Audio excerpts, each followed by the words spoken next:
Good morning students. हम जो है आज 11th कर रहे हैं क्लास के। ऑनलाइन वीडियोस में शायद थोड़ा सा नेटवर्क का इशू था, इसलिए मैं ये वीडियो प्रॉपरली रिकॉर्ड कर रहा हूँ। ठीक है, हमने हाई स्पीड इंटरनेट ऑर्डर कर रखा है, वो शायद सेट टॉप आने में कुछ समय लगेगा, लेट से 1 मंथ कह रहा हूँ लॉकडाउन में। तो एक बार अगर वो आ जाएगा तो उसके बाद हम जूम या किसी और ऐप पे ऑनलाइन क्लास भी स्टार्ट कर देंगे। तब तक के लिए हम जो है यूट्यूब पे वीडियो अपलोड कर रहे हैं आपके, और आप उसे आराम से देख सकते हैं। और आपको कोई भी अगर कन्फ्यूजन है, कुछ भी चीज़ अगर आपको पूछनी है तो आप जो है व्हाट्सएप पे मैसेज कर सकते हैं। ठीक है, आपका डाउट वहीं पे हम सॉल्व करेंगे। तो अभी हम आपकी क्लास स्टार्ट कर रहे हैं। मैंने स्टार्टिंग में भी समझाया था कि जो आपका हाई स्कूल का रिज़ल्ट है वो अभी आ चुका है, मोस्टली आपको नेक्स्ट मंथ तक मिल जाएगा। उसमें जो आपके मार्क्स हैं वो कुछ वेटेज हमने 9th का दिया है, कुछ वेटेज हमने 10th क्लास के हाफ ईयरली और प्री बोर्ड्स का दिया है। तो आपके 9th के फाइनल में आपका जैसा परफॉर्मेंस था और 10th के हाफ ईयरली और प्री बोर्ड्स में आपका जैसा परफॉर्मेंस था, प्लस आपके स्कूल में कैसी अटेंडेंस थी और आपका क्लास में कैसा परफॉर्मेंस था। जब टीचर आपसे कभी क्वेश्चंस करते थे तो आप कितने आंसर करते थे, किस वे में आंसर करते थे, वो सब चीज़ें डिसाइड हुई हैं आपके 10th के मार्क्स फाइनलाइज करने में। ठीक है, तो वो रिज़ल्ट में भी आपको नेक्स्ट मंथ तक ऑनलाइन मिल जाएगा। तो अभी हम स्टार्ट कर रहे हैं केमिस्ट्री का 11th पार्ट। तो स्टार्ट करते हैं डेफिनेशन से।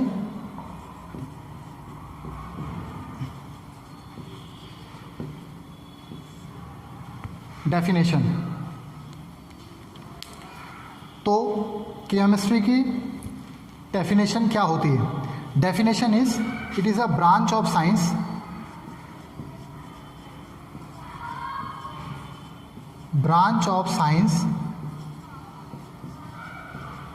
that deals with atoms,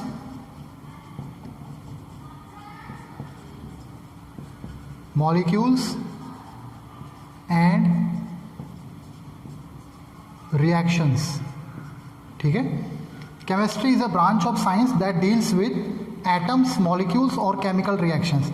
जहाँ पर भी हम एटम्स की बात करेंगे, मॉलिक्यूल्स की या केमिकल रिएक्शंस की बात करेंगे, इसका मतलब हम केमिस्ट्री पढ़ रहे हैं। ठीक है, केमिस्ट्री के जो टाइप्स हैं,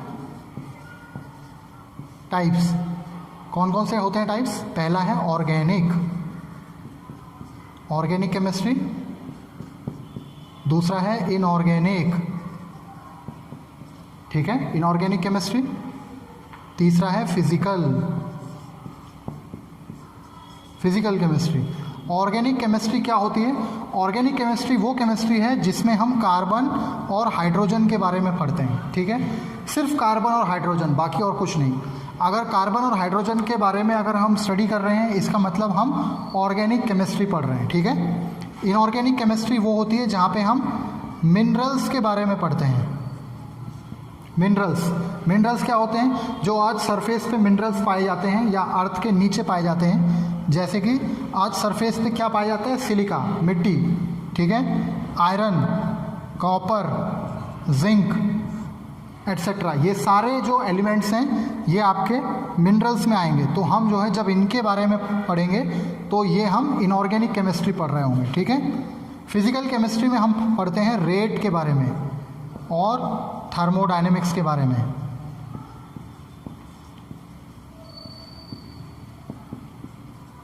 रेट और थर्मोडायनेमिक्स के बारे में। ठीक है, रेट क्या होता है? रेट होता है आपका किसी भी रिएक्शन की स्पीड। अगर हमें किसी भी रिएक्शन की स्पीड को मेज़र करना है तो हम रेट को मेज़र करेंगे। ठीक है, स्पीड का मतलब होता है कौन सी रिएक्शन फास्ट है, कौन सी रिएक्शन स्लो है। ठीक है, अगर रिएक्शन बहुत ज़्यादा फास्ट है तो उसका रेट भी बहुत ज़्यादा होगा, अगर वो रिएक्शन बहुत स्लो है तो उसका रेट भी बहुत स्लो होगा। तो रेट से हम केमिकल रिएक्शन की स्पीड को मेज़र करते हैं। ठीक है, और थर्मोडायनेमिक्स में हम क्या मेज़र करेंगे? थर्मोडायनेमिक्स में हम ये चेक करते हैं कि कोई भी रिएक्शन हो सकती है या नहीं हो सकती है, पॉसिबल है या नहीं पॉसिबल है। ठीक है, तो पॉसिबिलिटी ऑफ रिएक्शन अगर मुझे चेक करना है तो मैं थर्मोडायनेमिक्स करूँगा, और अगर मुझे रिएक्शन की स्पीड को चेक करना है तो मैं रेट ऑफ रिएक्शन पे जाऊँगा। और ये दोनों स्टडी मैं कहाँ करूँगा? फिजिकल केमिस्ट्री में करूँगा। ठीक है, अगला है न्यूक्लियर केमिस्ट्री। न्यूक्लियर केमिस्ट्री में हम क्या पढ़ते हैं? जैसे रेडियो एक्टिविटी, रेडियो एक्टिविटी के बारे में आपने पढ़ रखा होगा। कोई भी रेडियो एक्टिव सब्सटेंस कौन से होते हैं? एग्जाम्पल जैसे थोरियम, जैसे यूरेनियम, ठीक है, जिनसे हमारे एटम बॉम्ब्स बनते हैं। तो रेडियो एक्टिविटी, अगर हम एटम बॉम्ब के बारे में स्टडी कर रहे हैं तो हम न्यूक्लियर केमिस्ट्री पढ़ रहे हैं। फ्यूजन के बारे में स्टडी कर रहे हैं या फिशन के बारे में स्टडी कर रहे हैं। ठीक है, फ्यूजन, फिशन, ये सारी चीज़ें, ये मैं आगे समझा दूंगा इसका मतलब क्या होता है। ये सारी चीज़ें अगर हम स्टडी कर रहे हैं तो हम न्यूक्लियर केमिस्ट्री पढ़ रहे हैं। ठीक है, इसके बाद अगला होता है analytical chemistry. Analytical chemistry, analytical chemistry में हम क्या स्टडी करते हैं? एनालिटिकल केमिस्ट्री में हम स्टडी करते हैं कि किसी कंपाउंड में कितने आयन हैं या कौन कौन से आयन हैं। तो कितने आयन यानी क्वांटिटी, क्वांटिटेटिव मतलब कितने आयन हैं उसकी क्वांटिटी हम चेक कर रहे हैं, और क्वालिटेटिव, क्वालिटेटिव मतलब उसकी क्वालिटी क्या है, मतलब कौन से आयन है, कितने आयन हैं और कौन से आयन हैं। अगर किसी कंपाउंड में ये मुझे चेक करना है, सपोज ये एक मार्कर है, मार्कर में कौन से मॉलिक्यूल हैं और कितने मॉलिक्यूल हैं, कौन से मॉलिक्यूल हैं वो तो क्वालिटेटिव में आ जाएगा, और टोटल कितने मॉलिक्यूल हैं वो क्वांटिटेटिव में आ जाएगा। और अगर मैं ये इस चीज़ की स्टडी कर रहा हूँ तो मैं एनालिटिकल केमिस्ट्री पढ़ रहा हूँ। ठीक है,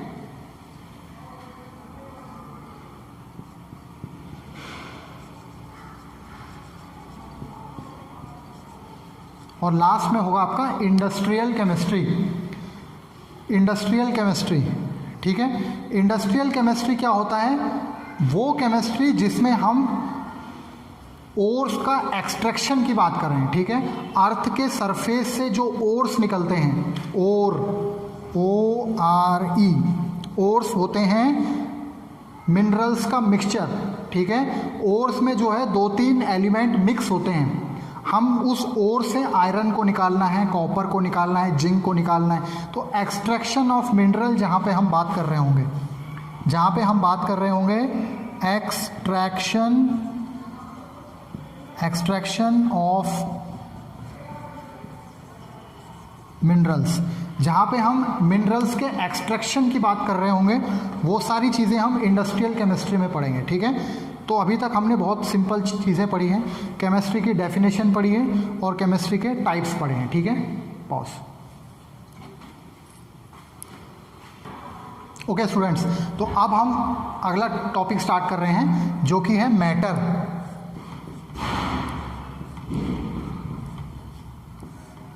मैटर, ठीक है, मैटर का डेफिनेशन क्या होगा? Matter has anything that has wait and occupy space. ठीक है, उसका वेट होना चाहिए, वेट एंड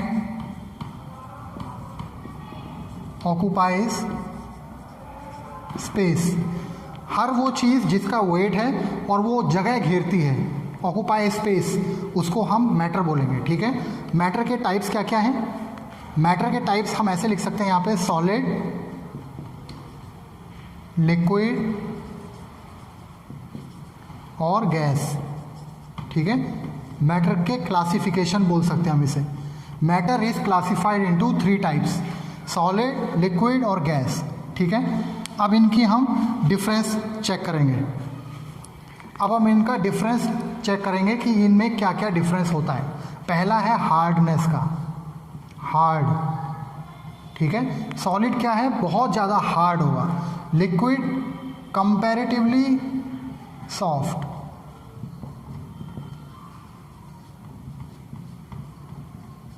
कंपैरेटिवली सॉफ्ट है। ठीक है, और गैस क्या है? सॉफ्टेस्ट। गैस जो है सबसे ज़्यादा सॉफ्ट होगा। ठीक है, और ऐसा क्यों होगा इसके बारे में हम सेकंड पढ़ेंगे। इसमें है molecular force of attraction highest, ठीक है। में क्या होगा, सॉलिड में इंटरमॉलिक्यूलर फोर्स ऑफ एट्रैक्शन सबसे ज़्यादा होगा, ठीक है। इसमें क्या होगा, ये फर्स्ट पॉइंट था, ये सेकंड पॉइंट, इसमें जो इंटरमॉलिक्यूलर फोर्स ऑफ एट्रैक्शन है वो मॉडरेट होगा। मॉडरेट का मतलब समझ में आता है, हाईएस्ट सबसे ज़्यादा है, इसमें इससे थोड़ा कम है। लिक्विड में इंटरमॉलिक्यूलर फोर्स ऑफ एट्रैक्शन थोड़ा कम होता है सॉलिड के कंपैरिजन में, ठीक है। और यहाँ पे वीकेस्ट है, वीकेस्ट फोर्स ऑफ एट्रैक्शन, ठीक है। सबसे कम फोर्स ऑफ एट्रैक्शन जो है गैस में पाया जाता है। इंटरमॉलिक्यूलर का मतलब क्या हुआ, दो मॉलिक्यूल के बीच में, ठीक है। तो जो सॉलिड में मॉलिक्यूल्स हैं वो आपस में बहुत चिपके हुए होंगे, ठीक है, बहुत ज़्यादा आपस में चिपके हुए हैं। क्यों चिपके हुए हैं, क्योंकि दो मॉलिक्यूल के बीच का एट्रैक्शन बहुत ज़्यादा है। एट्रैक्शन बहुत ज़्यादा है तो एक दूसरे को वो टाइटली पैक करके रख रहा है, ठीक है। लिक्विड में क्या है, कंपैरेटिवली मॉलिक्यूल थोड़ा दूर हैं, क्योंकि एट्रैक्शन तो है बट बहुत ज़्यादा नहीं है, वो थोड़ी दूर पे रहेंगे, वो थोड़ी थोड़ी दूर पे रहेंगे, ठीक है। और गैस में क्या है, वीकेस्ट फोर्स ऑफ एट्रैक्शन है, ठीक है, क्योंकि वो एक दूसरे को खींच नहीं पा रहे हैं तो इसीलिए मॉलिक्यूल बहुत दूर दूर हो गए, ठीक है। तो इसका ये थर्ड पॉइंट हो गया। थर्ड पॉइंट में आप इसका ये डायग्राम बनाएंगे, ठीक है। इसको हम ऐसे कंपेयर कर रहे हैं, ऐसे, ये हार्ड है, ये सॉफ्ट है, ये सॉफ्टेस्ट है।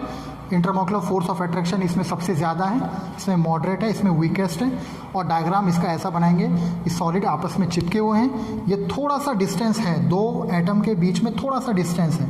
यहाँ पर आप देख सकते हैं कितना सारा डिस्टेंस दोनों के बीच में आ गया, ठीक है। तो ये 3 पॉइंट हो गए।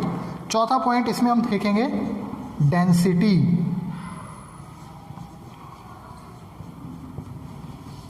डेंसिटी, डेंसिटी क्या होता है, मास पर यूनिट वॉल्यूम।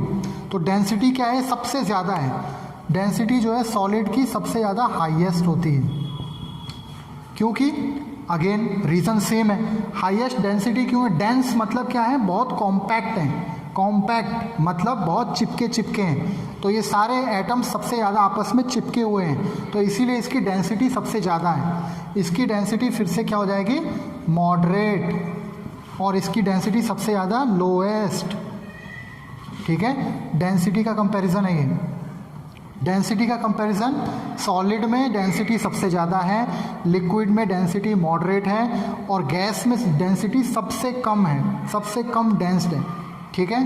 पांचवा पॉइंट होगा इसमें फ्लूइडिटी। फ्लूइडिटी, फ्लूइडिटी का मतलब होता है बहना, ठीक है। सॉलिड बहता नहीं है। सॉलिड का अगर आप आयरन का टुकड़ा हाथ में रखोगे तो वो बहेगा नहीं, वो अपनी जगह स्थिर रहेगा। तो इसीलिए सॉलिड की फ्लूइडिटी सबसे कम है, ठीक है।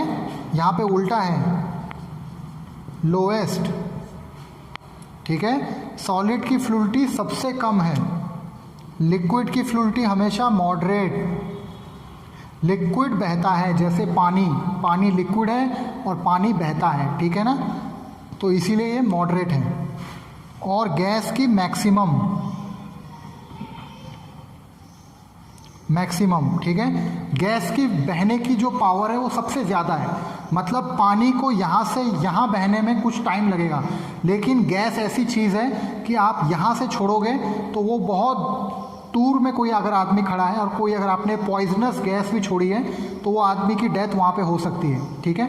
मतलब गैस को यहाँ से और दूर तक पहुँचने में वो कैसे पहुँची, उसकी जो प्रॉपर्टी है फ्लूइडिटी, बहने की जो प्रॉपर्टी है गैस की वो सबसे ज़्यादा है, बहुत फास्ट है। तो गैस बहुत फास्ट तरीके से बहती है, इसीलिए उसकी फ्लूइडिटी मैक्सिमम है। और इसका रीज़न क्यों है, क्यों गैस सबसे फास्ट तरीके से बहती है, क्योंकि इनके एटम बहुत दूर दूर पाए जाते हैं, एट्रैक्शन नहीं है, एटम के बीच में कोई एट्रैक्शन नहीं है। एक एटम यहाँ है, दूसरा एटम सीधा दूर पाया जाएगा, ठीक है। तो दूर एटम है, इसीलिए जो है आसानी से वो बह जाती है। तो ये 5 पॉइंट हो गए आपके मैटर के, ठीक है। ओके स्टूडेंट्स, अब हम अगला टॉपिक स्टार्ट कर रहे हैं जो है इलेक्ट्रोनेगेटिविटी। ठीक है, इलेक्ट्रोनेगेटिविटी का मीनिंग है tendency to attract shared electron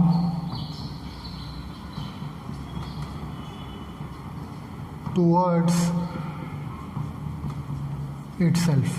ठीक है, tendency to attract shared electron towards itself. ठीक है, जो शेयर्ड इलेक्ट्रॉन है दो एटम के बीच में, सपोज हमने दो एटम लिए हैं ए और बी, और ये दोनों आपस में कोवेलेंट बॉन्ड से अटैच्ड हैं। कोवेलेंट बॉन्ड हमने 10th क्लास में ऑलरेडी पढ़ लिया है। कोवेलेंट बॉन्ड वो होता है जहाँ पे इलेक्ट्रॉन की शेयरिंग होती है। ठीक है, ए ने एक इलेक्ट्रॉन दिया, बी ने एक इलेक्ट्रॉन दिया, दोनों ने अपने इलेक्ट्रॉन शेयर किए हैं और यहाँ पे एक बॉन्ड बन गया है। ठीक है, तो जब भी कोवेलेंट बॉन्ड बन रहा है शेयर्ड इलेक्ट्रॉन, अब इन दोनों में जो ज़्यादा इलेक्ट्रोनेगेटिव होगा, अगर ए ज़्यादा इलेक्ट्रोनेगेटिव है तो इलेक्ट्रॉन जो है ए की तरफ चले जाएंगे, और बी ज़्यादा इलेक्ट्रोनेगेटिव है तो इलेक्ट्रॉन बी की तरफ चले जाएंगे। तो इलेक्ट्रोनेगेटिविटी वही होती है, टू अट्रैक्ट शेयर्ड इलेक्ट्रॉन। तो अगर ए ज़्यादा इलेक्ट्रोनेगेटिव है तो इलेक्ट्रॉन जो है दोनों के दोनों ए पे चले जाएंगे। ठीक है, तो ऐसे एटम को हम बोलेंगे इलेक्ट्रोनेगेटिव। ठीक है, ए एटम हो जाएगा इलेक्ट्रोनेगेटिव और बी एटम को हम बोलेंगे फिर इलेक्ट्रोपॉजिटिव। इलेक्ट्रोपॉजिटिव। ठीक है, तो tendency to attract electron shared electron toward itself को हम जो है इलेक्ट्रोनेगेटिव बोलते हैं। कट। ओके स्टूडेंट्स, ये आज के लेक्चर का आखिरी टॉपिक है जिसका नाम है इलेक्ट्रॉन एफिनिटी। इलेक्ट्रॉन एफिनिटी क्या होता है? जब भी हम जो है इलेक्ट्रॉन ऐड करते हैं किसी भी गैसियस एटम में, तो या तो एनर्जी रिलीज होती है या एनर्जी एब्जॉर्ब होती है। तो उस प्रॉपर्टी को हम इलेक्ट्रॉन एफिनिटी कहते हैं। इसको हम लिखेंगे कैसे? Energy released, energy released when electron is added to any gaseous atom or ion। ठीक है, तो वो इलेक्ट्रॉन एफिनिटी कहलाता है। यानी कि अगर सपोज हमारा कोई एटम है, लेट अस से फ्लोरीन कोई एटम है, फ्लोरीन कोई गैसियस एटम है। ठीक है, और मुझे इसमें कोई इलेक्ट्रॉन को ऐड करना है, इलेक्ट्रॉन को इस फ्लोरीन में ऐड करना है। तो हमने फ्लोरीन में इलेक्ट्रॉन ऐड किया और जो एनर्जी रिलीज हुई, एनर्जी रिलीज, जो एनर्जी निकली, इस एनर्जी को बोलेंगे हम इलेक्ट्रॉन एफिनिटी। ठीक है, तो इसमें दो चीज़ें हैं। अगर एनर्जी रिलीज हुई है, इफ एनर्जी रिलीज्ड, तो उसको हम कहते हैं एक्सोथर्मिक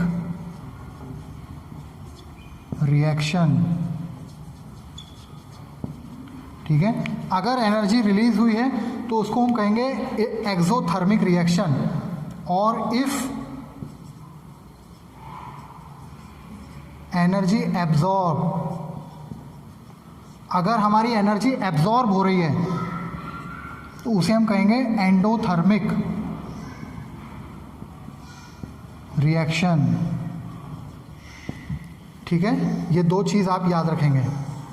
तो यहाँ पे एनर्जी रिलीज हो रही है, ठीक है, तो इसको हम क्या बोलेंगे? एक्सोथर्मिक, क्योंकि एनर्जी रिलीज हो रही है, एनर्जी बाहर जा रही है। और अगर एनर्जी अपनी तरफ आएगी, ये इसको एनर्जी लेनी पड़ रही है बाहर से, तो फिर ये रिएक्शन कहलाएगी एंडोथर्मिक रिएक्शन। ठीक है, ओके।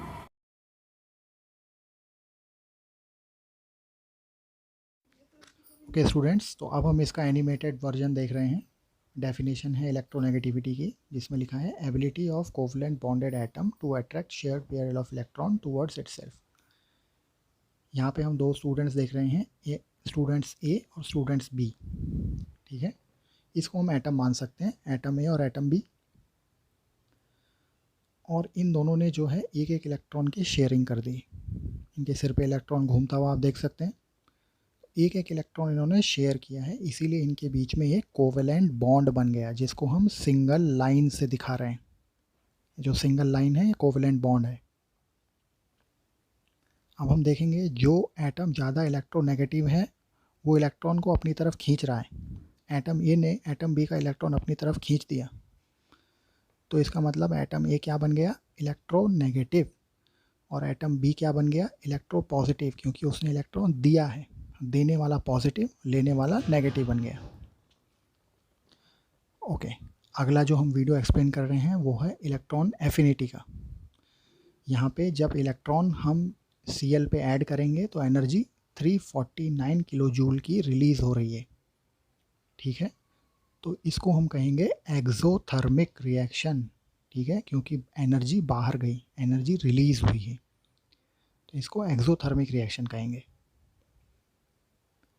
ओके, अगला एग्जांपल है जिसमें हमने इलेक्ट्रॉन को ऑक्सीजन में ऐड किया और 142 किलो जूल की एनर्जी रिलीज़ हुई, तो ये भी एक्सोथर्मिक रिएक्शन कहलाएगा।